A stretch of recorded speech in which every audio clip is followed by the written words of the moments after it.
Os voy a enseñar cómo arrancar ese tipo de baldosas en un piso bastante viejo. Como veis, en la cocina pues ya me he pegado un buen gurú quitándolas, aunque lo cierto es que no cuesta demasiado, así que nada, voy a enseñarlo.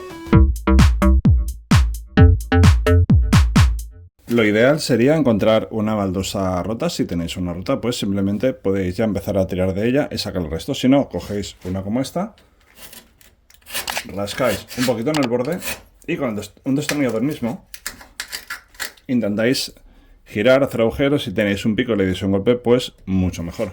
Si veis que no, pues le metemos un viaje ayudándonos de un martillo. Y una vez tengamos ya un agujero, directamente podemos hacer palanca. Esto pasa mucho en las baldosas de casas viejas que no tienen bien puesto el cemento cola, echan un pegote y se sueltan. Y ahora para soltar el resto, pues simplemente hacemos presión y las vamos quitando.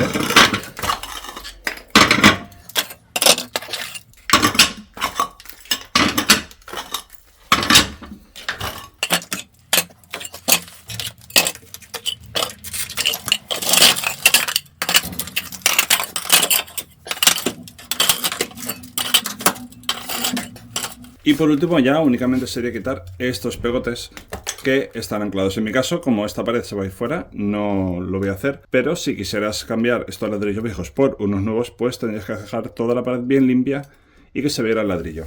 La única forma de quitarlo rápido es maza y cincel. Y empezar a darle. Por suerte no cuesta demasiado.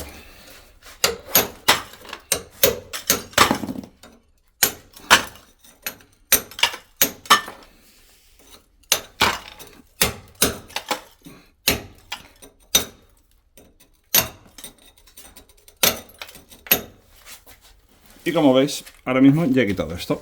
Faltaría terminar de quitar lo que queda enganchado a la pared y demás, y luego pues lijarlo bien. Y nada más. Si te ha gustado el vídeo, déjame un like, suscríbete si no lo has hecho ya y nos vemos en el siguiente vídeo.